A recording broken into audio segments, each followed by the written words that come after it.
Викендов помина во знакот на основоположниците на словенската писмена, заслужни за културниот развој на словенските народи, браќата Кирил и Методи. Една од темите на кои што го посветуваме и наредниот разговор во Македонија наутро.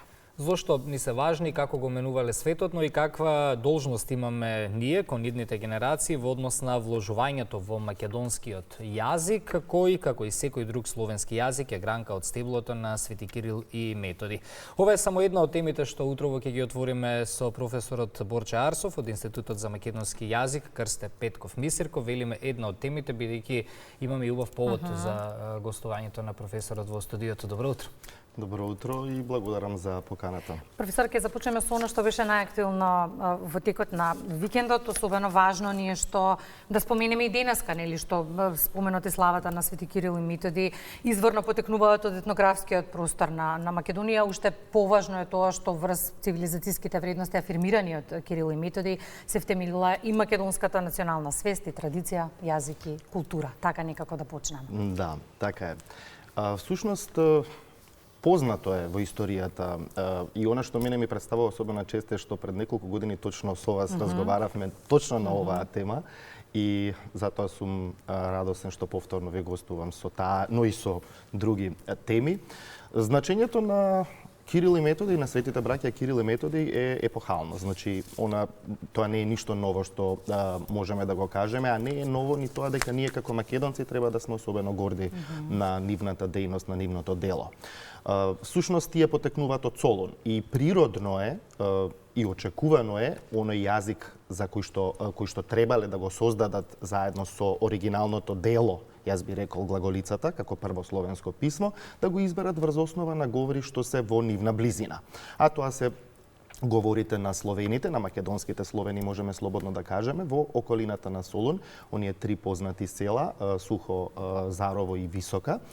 И врз основа на тој говор да го создадат старословенскиот јазик, што е прв писмен јазик на сите словени. И тоа не е разговорен јазик, тоа е јазик кој што е наменет за литературата, јазик кој што е наменет на богослужбата, значи тоа е богослужбен, сакрален јазик.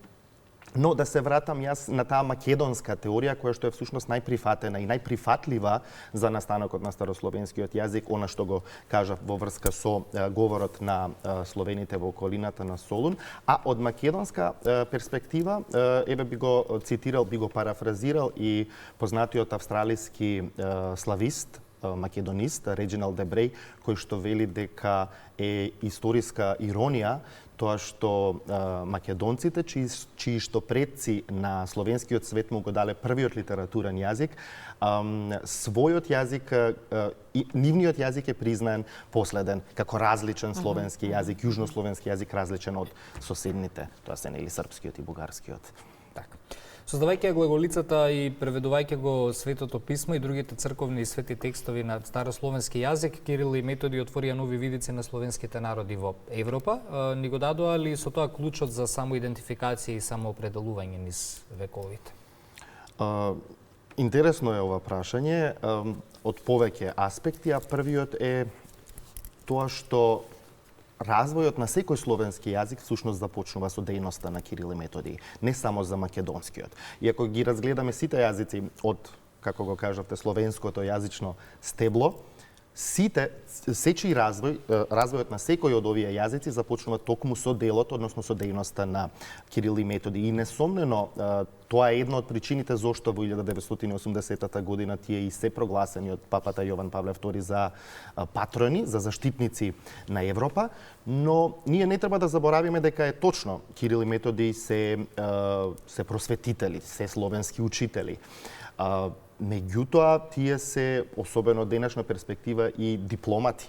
Тие се многу успешни и умешни дипломати во својата во работата што ја правеле, и иако Моравската мисија е најпознатата нивна мисија од 863 година и започнува на 24 мај, што е всушност и причината зашто токму на тој ден ги прославуваме заедно, и нивното дело го прославуваме на 24 мај, но она што можеме да го нагласиме како особено важно е тоа што тие, освен што оставиле многу зад себе како дело, тие оставиле и своји наследници. Тоа е особено важно и тука во прв план го имам Свети Климент Охридски и Охридската книжевна школа, која што всушност многу доследно ја следи работата и правилата, каноните, ако можам да кажам, вклучувајќи ја тука и глаголицата како писмо, и таа и континуирано понатаму се користи, додека, еве да речеме, паралелно нешто подоцна во денешна источна Бугарија се формира Преславската книжевна школа, која што пак се врзува со кирилицата, која што е подновено писмо, ако можам така да кажам, и таа дури подоцна се шири и на овој простор. Инаку тука, на територијата на Македонија, пред се зборуваме за Охридската книжевна школа, глаголицата, заедно со сите принципи јазични што ги поставил Кирил, што ги поставиле Кирил и Методи, всушност таа е задржана на оваа територија. И не смееме да заборавиме дека, споменувајќи дека тие се дипломати, дека јас не се сомневам, верувам дека тогашниот византиски цар Михаил III немал премногу двоумења кога била побарана помош да испрати мисионери во Велика Моравија и да ги избере Кирил и Методи, бидејќи пред оваа моравска мисија тие имале и други мисии и познати се оние историски факти за нивните полемики пред се на Константин Филозоф, тоа е нели Кирил пред да го добие светото име за со тријазичниците кои што го обвиниле за ерес затоа што го превел писмото, односно текстот на Новиот Завет на словенски јазик, на друг јазик, различен од тие три, а тоа се хебрејскиот, грчкиот и латинскиот јазик, при што тој им објаснува така дека дождот паѓа подеднакво за сите народи, сонцето ги грее подеднакво сите народи и така натаму. Тоа продолжува целата таа историја, сега јас не би сакал да ги оптоварувам вашите гледачи, но и со македонската редакција веќе 12-13 век кога се внесуваат елементи во црковнословенскиот јазик кои што се типични за ова наше подебје, продолжуваат понатаму со дамаскинарската традиција, па се до Мисирков како прв неофицијален кодификатор на македонскиот јазик, Конески, Асном и така натаму. И токму како што го напишавме и насловот, како што го формулиравме за денеска, многовековната писмена традиција навистина е сведоштво за постоењето на македонскиот јазик и какви плодови ќе береме многу зависи од тоа колку вложуваме во нашата македонска гранка од словенското јазично стебло. Каков е професоров впечатокот, колку вложуваме во јазикот, колку го чуваме, колку работиме на унапредување на истиот? Секогаш може многу повеќе да се направи. Тоа е секогаш мојот став и не би се занимавал со она што се занимавам доколку не стојам зад тоа. Но не велам и дека не се прави. Не велам и дека не се прави многу. Меѓутоа, јас тука малку пошироко би ја разгледал состојбата. И тоа поставувајќи ја единката во системот наспрема системот. Ние знаеме, честопати сме гневни на системот, еве имавме и многу немили ситуации изминатиот период, кога практично со право му бевме гневни на системот, можам еве така да се изразам, но не смееме да забравиме дека единката го чини системот, односно ние сите сме системот. Така што системот има задолженија, така, меѓутоа тие задолженија не треба секогаш да бидат, тие може да бидат само поттикнувач единката да функционира. Ние сите самите треба да придонесеме, општо зборувам во општеството, а ако зборуваме за македонскиот јазик, ќе го поврзам тоа со системот, односно со законот за македонски јазик кој што е донесен пред неколку години и кој што се уште е некаде на почетоците на функционирањето, ако можам така да се изразам, еве, се оформи инспекторатот за македонски јазик. Меѓутоа, ако нашите очекувања се дека тоа ќе ја оправи работата, ако можам дека народски да се изразам, тогаш сме малку во заблуда, затоа што секој од себе треба да тргне и секој треба да придонесе во еве да кажеме употребата на убавиот македонски стандарден јазик онаму каде што треба. Јас постојано и никогаш нема да се уморам да кажам дека познавањето на еден јазик не е само познавањето на стандардниот јазик, туку и умеењето да се приспособи јазичниот израз на дадена ситуација. Во конкретниот случај, во медиумите нормално е дека се очекува да се користи стандардниот јазик. Во образованието мора да се користи стандардниот јазик, понатаму во институциите мора да се користи стандардниот јазик, тоа е и пропишано со закон, меѓутоа сето тоа зависи и од нас самите. Сега во контекст на значењето и историјата на македонскиот јазик е и вашата најнова книга, која всушност беше и уште еден повод да ве поканиме во утринската програма, нови согледби за стари текстови. Ајде, зашто станува збор да одјасниме? Така, најпрво, ова е сосема ново, значи ова излезе од печатница минатата недела, така што јас уште еднаш ви благодарам и за честа да направиме еден вид пред промоција, бидејќи официјалната промоција честа е наша тука да расчистиме. Нема, благодарам. Се уште се нема случајно промоцијата. Што станува збор за резултатите всушност од моите истражувања изминативе години 6, 7, 8, да кажеме, ако не и повеќе. Всушност, мојата пасија да се занимавам точно со овие текстови, а тоа се првите преводи на Новиот Завет на современ македонски, народен македонски јазик од 19. век, и сите тие се напишани со грчко писмо, со алфавит, што е особено интересно, а друг интересен факт е тоа што од денешна перспектива тие се надвор од Македонија, зборувам од државата. Настанати се надвор од границите на државата од денешна перспектива. И всушност ова е некој надобрзување на мојата претходна книга, мојата прва книга, која што се занимава повеќе со постапките на стилизација, што водат на некој начин, на некој начин чекор кон стандардизација на македонскиот јазик, но знаете како кога човек истражува, постојано се отвораат нови прашања, и секогаш се бара простор тоа да се објасни.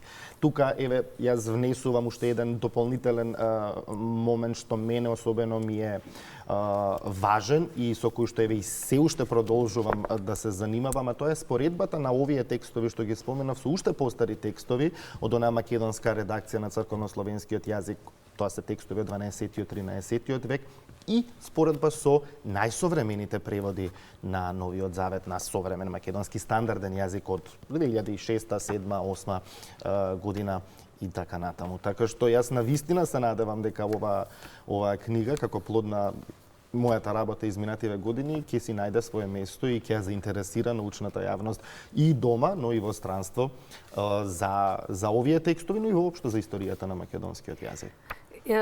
Ја читав рецензијата кога се подготвувавме са Ване за разговорот. Ја читав рецензијата на професор Људмил Спасов и на професор Елена Јованова Груевска. И вака во еден сегмент вака ве опишуваат: амбициозен, вреден, квалитетен, прониклив, темелен, сериозен научник. Ова се нивните зборови. Моето прашање е дали ви има, професоре, доволно такви, на кого ќе оставиме науката за 15 години од сега, бидејќи токму вие сте тие кои што ги водите најсериозните битки на тема јазика, за жал ги имаме многу. Така, јас најпрво не ги сакам премногу зборовите битки, борби за македонскиот јазик и слично. Таа битка е добиена одамна. Тоа е мој личен став, а со тоа верувам дека ќе се согласат и многумина од моите признан јазик си имам, кој има проблем абсолютно со тоа. Не е проблем. И сега, ако зборуваме за тие битки кои што на некој начин можеме да кажеме доаѓаат од надвор, меѓутоа тоа не значи дека ние внатре треба да се опуштиме и ништо да не работиме. Така што јас би рекол дека има млад кадар на кој што може да се остави оваа работа, и она што можеби малку повеќе треба на кое што малку повеќе треба да размислиме е тој млад кадар да се вработува редовно и навремено. Што сакам да кажам со тоа? Редовно, да не се прават огромни паузи. Јас само ќе потсетам, пред моето вработување во Институтот за македонски јазик имаше пауза од цели 20 години за вработување на млад кадар. За среќа сега вработивме добра бројка на млади асистенти, истражувачи, од кои што дел веќе и докторира, кои што се навистина амбициозни и работат. Но клучната работа во оваа ситуација е да се вработи млад човек на самиот почеток, односно на самиот крај, ајде да кажеме, од студиите, за да може да се менторира и натаму да се води низ науката. Јас во овој контекст би се заблагодарил, јас малку и се зацрвенем сега со овие епитети и би им се заблагодарил на вистина на моите рецензенти. За тоа говори вашата работа, тоа се зборови кои што се апсолутно заслужени. Така, и би им се заблагодарил на моите рецензенти професор доктор Људмил Спасов и професор доктор Елена Јованова Груевска, кои што не само што ја одобрија оваа книга за печатање, туку тие се навистина мои поддржувачи во секој сегмент и директно и индиректно на печатењето на оваа книга, меѓутоа и воопшто во целата кариера. И токму тоа е потребно во развојот и градењето на еден. Тоа сакав да го кажам, кога повозрастните генерации, кога повозрастните колеги ќе им дадат ветер в грб на помладите за да може да напредуваат во кариерата. Тоа е апсолутно неопходно кај нас. Така. Да. Нови согледби за стари текстови пред промоција, ако така ќе кажеме, а книга која што си има историско значење, останува за идните генерации, кога ќе треба да се дебатира во светот за нашиот јазик, еве уште нешто кое што ќе остане на хартија, аргументирано 2025 година, токму затоа и постојат овие нешта. Благодариме за гостувањето во Македонија наутро. Ви благодарам и вам за поканата уште еднаш. Секогаш е пријатно да се биде дел од утринската на македонската радио телевизија и благодарам за поддршката воопшто лична, но и на македонистиката. Благодарим уште еднаш.